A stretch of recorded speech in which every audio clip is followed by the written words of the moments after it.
y'all, welcome back to my channel. So on today's video, I'm going to be bringing you a sheet pan recipe. Now most people would think that's going to be like a dinner, but I have another spin on this sheet pan recipe. It's going to be pretty sweet.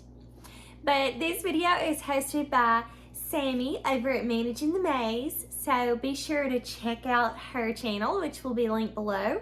Then also go to my description box. There's going to be a link for the playlist where so many amazing YouTubers are going to be here bringing you all their favorite recipes that can be made on a sheet pan.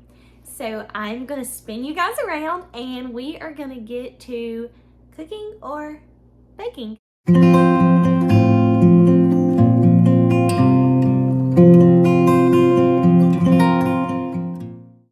Okay, so for this sheet pan recipe, I'm actually going to be making a cookie cake because it's my daughter's birthday week. So I haven't made one of these in probably like 6 years. So we're going to give it a try and see if I still got it.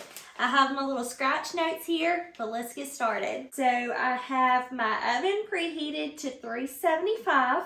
I really don't. I need to go do that. We are going to take my KitchenAid bowl and mix together 2 sticks of soft butter. Don't let it be melted because then your cookie cake's not going to come out right, but you want it just softened. So I'm going to add 2 of those and then 1 cup of brown sugar. I really need to get a container for this so I keep forgetting. 1 cup of brown sugar, a 1/2 cup of just regular granulated sugar, white sugar. Okay, that's about a 1/2 cup. And then I'm going to go mix this real quick. Okay, so I've stopped the mixer and I'm going to add 2 eggs and 2 teaspoons of vanilla.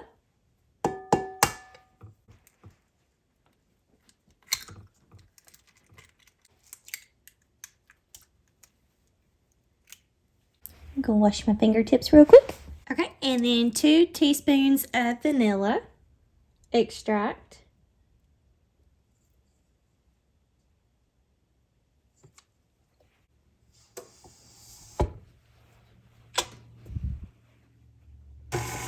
Give it another good stir, mix that all up. Okay, we have that all pretty well mixed, but we don't want to over beat it, over stir it. So I'm going to go work on our dry ingredients. Okay, so in a separate bowl, I'm going to go ahead and mix up some more of the dry ingredients to be added in just gradually, very slowly, because you don't want to overdo the dough. But we're going to add 2.5 cups of all-purpose flour.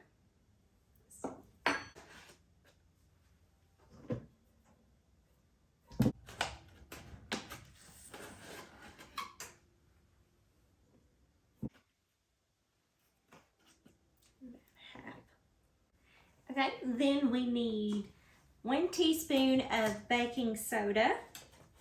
I have a little container. I'm not just like tearing this box up. I have a little container. I'm going to put this in after I get done. My 1 teaspoon of baking soda.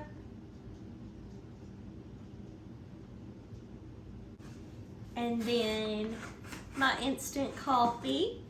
I'm going to add a little bit of this, just like close to a teaspoon. I know this is a tablespoon, but just a smidge. That just gives it like a little extra kick, a little flavor. It makes it have more of a rich flavor without the rich thickness, if that makes sense. But I promise you, it's worth adding it in. I'm gonna add 1.5 teaspoons of salt. So let me grab my salt.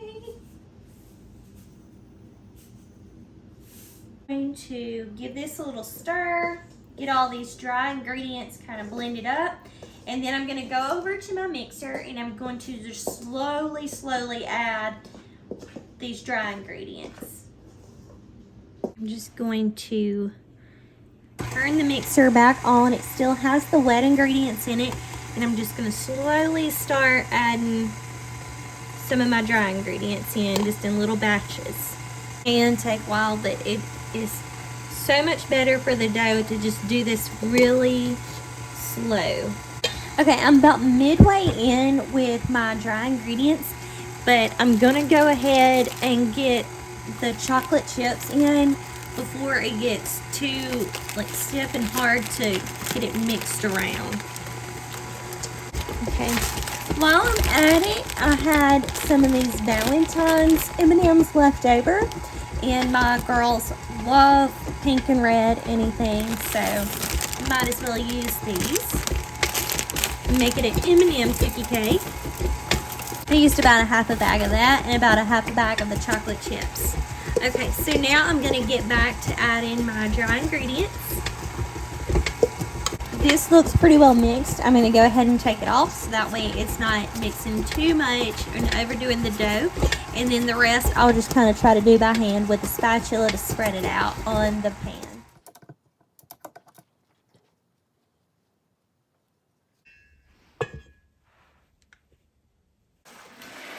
Okay, so I have already greased my pan, but I also have one of these non-stick slip pads in here. But I did go ahead and grease it just so it won't stick to the sides and all. I'm going to try to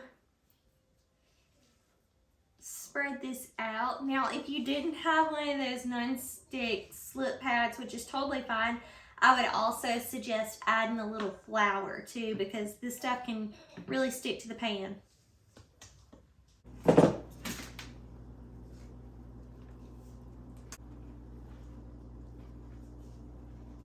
Alright, so now I'm just going to put this in the oven on 375 for, I'm going to do it for 15 minutes, and then I'm probably going to watch it. It'll probably end up being closer to 18 to 20 minutes when I take it out. Okay, now that my cookie cake is cooling off, I'm going to go ahead and start on my frosting. So I'm going to add 2 sticks of butter that are at room temp. I'm just going to turn my mixer on and fluff those and whip them up. This is going to take like 4 to 5 minutes, so just walk away and let it go. Okay, so the butter is very whipped and ready. So I'm going to find me a spatula and just get that butter off of there. It is nice and frosted up. Just dump that back down in there. And then I'm going to go ahead and, while the mixer's turned off, and add my powdered sugar. Now it calls for 1 pound, which is around 3.5 to 4 cups. But I'm just going to go ahead and add about 3.5 cups and start there. I was going to use clear vanilla just so my frosting would be pretty white, but I'm just going to go ahead with my regular vanilla because I'm probably just going to use food coloring and make this some cute little colors. But about 2 teaspoons of vanilla extract. So I already have 1 cup of powdered sugar. I'm going to go ahead and add about 2 more cups, and then we'll see what that consistency is. If I need to thicken it up, I can always add a couple more. And then if it's too thick, I can add just a smidge of milk. Okay, I'm going to go ahead and let that start mixing. Just a little bit at a time so we don't blow that powder everywhere.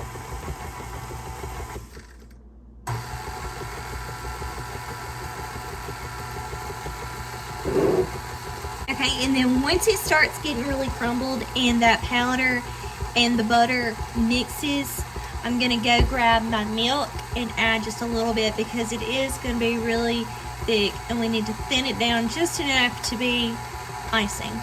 Okay, instead it doesn't look like a lot, so I'm going to go ahead and add some more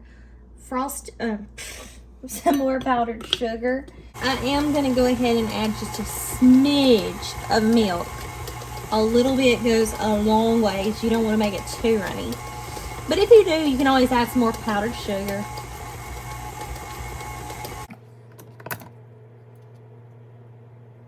Okay, this looks great. Looks really fluffy. I'm gonna separate it out into a couple bowls and divide it up into some of my daughter's favorite colors. So I have 4 bowls. I'm gonna go ahead and add some of her favorite colors. We have blue, we have hot pink, well it's like a fuchsia, pink, red,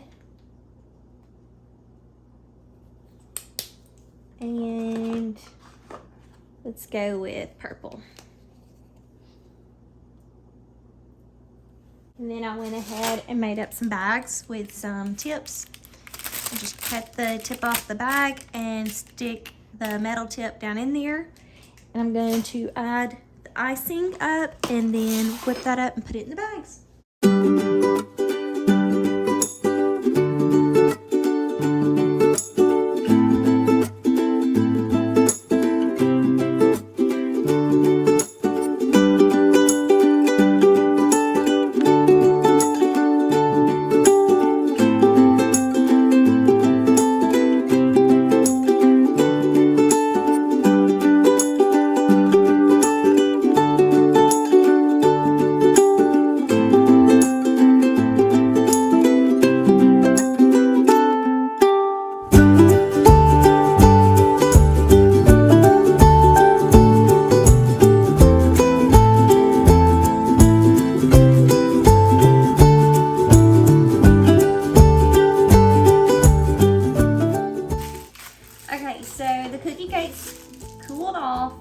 Now, this recipe is for like a 9 by 13 pan, but I didn't have a 9 by 13 sheet pan.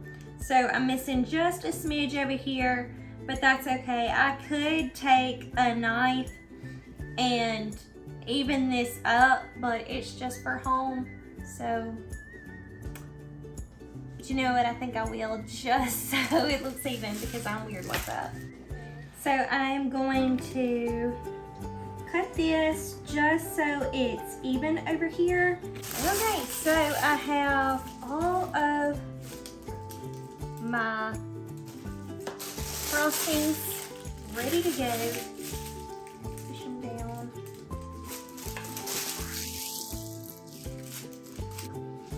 I'm not sure even what I want to do, but let's get started.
A cookie cake. So I had no design in mind, so I went with rainbows. My girls love rainbows, and voila, I've not made a cookie cake in, like I said earlier, over 6 years. So I just wanted to see if I could still do it and start perfecting it a little bit more to make them for birthday parties. But that will be all today for my sheet pan recipe. Be sure to check out that link down below for the playlist of everybody in the collab, along with our host, Miss Sammie. And I just want to thank her so much for being our host today and getting this all together. Check them out. Let me know in the comments what you think. And I'll see you guys in the next one. Bye, y'all.